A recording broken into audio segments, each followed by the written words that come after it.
Assalamualaikum warahmatullahi wabarakatuh. Hai sahabat sehat. Nah, perkenalkan aku Ajay Alamja, biasa dipanggil Ajay. Dan di sini aku nggak sendirian, aku sama temen aku, namanya siapa? Halo semua, aku namanya Nurul Azahra, biasa dipanggil Kak Nurul. Halo. Oke, jadi bisa dipanggil Kak Nurul ya. Oke, Kak Nurul. Dan kebetulan kami di sini sedang mengikuti lomba podcast yang diselenggarakan oleh Pergiji Pangan Indonesia dan Lini Sehat gitu. Dan tema yang mau kami bahas di sini adalah sarapan penting versus sarapan tidak penting. Oke, di sini langsung aja ya teman-teman. Aku mau tanya ke teman aku nih. Apa sih Kak definisi sarapan itu sendiri? Oke, kita ngomongin sarapan Hmm. nih. Sarapan yang tiap hari biasanya kita lakuin. Jadi, kalau kita lihat dari definisinya, sarapan itu adalah suatu kegiatan makan dan minum dimulai dari kita bangun dari jam 6 sampai dengan jam 9 pagi. Jadi pada dasarnya sarapan ini adalah bekal untuk memulai hari nih Kak Azai. Untuk kita menjalani hari, kita butuh yang namanya sarapan. Oh gitu. Jadi sarapan itu emang sepenting itu ya? Nah, sarapan penting atau nggak penting nih? Penting dong. Jadi gini, menurut Departemen Kesehatan Republik Indonesia, kebiasaan sarapan pagi ini termasuk dalam satu dari 13 pesan gizi seimbang. Jadi tentu saja sarapan itu penting. Tapi kan nggak, aku sendiri nih, aku bukan tipe orang yang sering sarapan pagi, tapi aku ngerasa tubuh aku itu it's okay, fit, kayak gitu. Iya menarik nih. Jadi emang ada orang yang sebagian kebiasaannya ya untuk sarapan pagi dan ada juga orang-orang yang seperti Kak Azai ini yang nggak biasa untuk sarapan pagi. Karena memang ada beberapa alasan orang skip sarapan pagi. Yang pertama kayak karena nggak sempet atau terburu-buru, dan yang paling sering nih kita jumpain sama kayak Kak Azai kasusnya, gak kebiasaan sarapan pagi. Nah, jadi yang namanya kebiasaan itu biasanya dibentuk, habit itu kan dibentuk ya. Iya, iya. Nah, karena Kak Azai sudah kebiasaan, jadi makanya terbentuklah pola pikir dan mindset Kak Azai, kalau nggak sarapan, tubuh Kak Azai tidak mengalami apa-apa dan tidak merasa kelaparan. Tapi sebenarnya teman-teman, itu tuh kalau ditindaklanjuti seterusnya Kak Azai, bisa bahaya loh.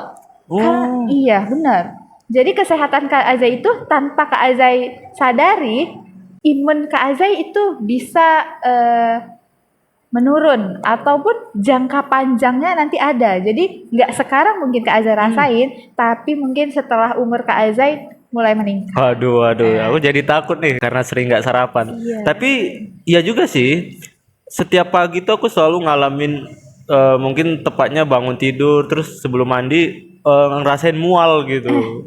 Dan apakah itu termasuk efek dari nggak sarapan? Nah, iya ini bisa jadi loh. Ini bisa jadi efek dari karena kita skip sarapan. Oh gitu.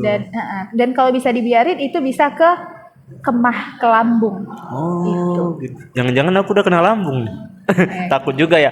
Aduh, mungkin setelah ini aku bakal rajin sarapan nih berkat mungkin nasihat atau Iya. apa yang disampaikan dari Kak Nurul nih. Emang manfaat apa aja Kak yang diberikan sarapan itu sendiri? Nah, baik. Sebagaimana definisi di awal nih yang kita sebutkan tadi nih Kak Azai, bahwa sarapan itu kan merupakan bekal untuk kita menjalani keseharian kita dalam satu hari itu. Nah, manfaatnya tentu aja bisa meningkatkan asupan gizi kita agar seimbang tentunya. Kemudian buat para cewek-cewek nih khususnya, kalau kita nggak skip sarapan, itu bisa membuat program diet kita berjalan lancar loh daripada kita skip sarapan. Oh, Kenapa bisa gitu, Cak? Iya benar. Tapi ada nggak sarapan yang nggak penting? Kita udah sarapan, tapi yang kita konsumsi itu ternyata nggak memberikan efek baik untuk tubuh kita. Benar. Jadi di sini nih poin pentingnya. Sarapan penting, sarapan nggak penting. Iya. Jadi sebenarnya poin pertamanya nih, sarapan itu penting. Dan yang kedua, bagaimana sarapan itu bisa menjadi tidak penting kalau porsinya tidak seimbang. Kalau kita sarapannya asal-asalan, gimana kalau Kak Azai makannya setiap pagi nih, asal aja, yang penting sarapan. Nah, emang itu bisa sehat? Malah bisa menimbulkan efek yang lain. gitu. Oh gitu. Jadi contoh yang termasuk sarapan tidak penting tuh kayak gimana? Dari kakak? Kalau kita katakan tadi nih sebelumnya sarapan itu penting. Nah, sarapan yang tidak penting itu seperti apa? Sarapan yang nggak sehat pastinya. Kenapa? Bagaimana kok sarapan bisa nggak sehat?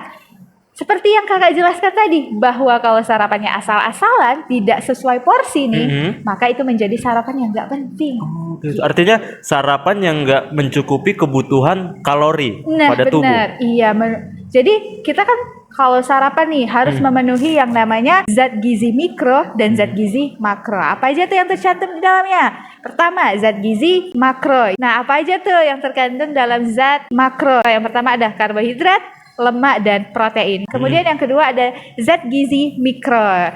Yang terkandung dalam zat gizi mikro itu adalah mineral dan vitamin. Itu tuh harus seimbang Kak Zai. Iya. Gak bisa kita lebih banyak karbohidrat atau lebih banyak lemak. Itu bisa tentu aja menimbulkan efek-efek samping. Oh, seperti itu. Jadi ternyata teman-teman, sarapan itu benar-benar sepenting itu ternyata. Iya kan? Iya nggak? Kak? Benar, Iya benar benar. banget.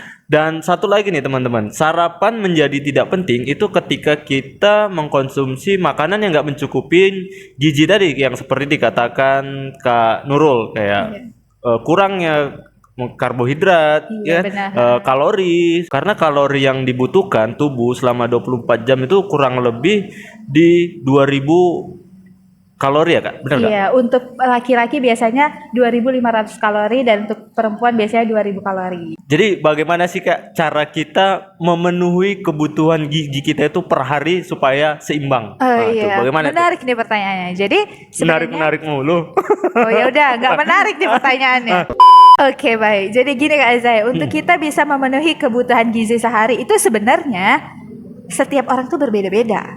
Antara laki-laki dan laki-laki berbeda. Iya. Perempuan dengan perempuan yang lain berbeda. Jadi tergantung bagaimana kondisi tubuh kita dan bagaimana aktivitas kita sehari-hari. Kalau misalnya dia kerja berat, otomatis gizi dan keseimbangan gizinya itu butuh yang lebih. Kalau misalnya yang mungkin dia hanya seorang mahasiswa aja, tentu beda dong. Oh, Tuh, seperti jadi itu. tergantung tubuh kita dan aktivitas sehari-hari kita Kak Azza gitu. Nah, jadi teman-teman, mulai sekarang kita ini harus bisa perhatikan nih, mana yang menjadi sarapan yang penting dan mana yang menjadi sarapan tapi itu tidak penting. Karena percuma aja dong kalau kita sarapan, ternyata apa yang kita makan itu nggak penting gitu. Ya bener nggak Kak? Benar-benar, Oke, benar bener. banget. Mungkin sebelum aja tutup nih, Kak Nurul ada mau nambahin nggak lagi? Oke, jadi pengingat lagi nih saya Iya. untuk kita semua, apalagi anak-anak muda nih ya. Jangan lupa awali pagi hari dengan sarapan. Karena kalau pagi hari kita awali hanya dengan senyuman, jam 10 udah lapar, Zai.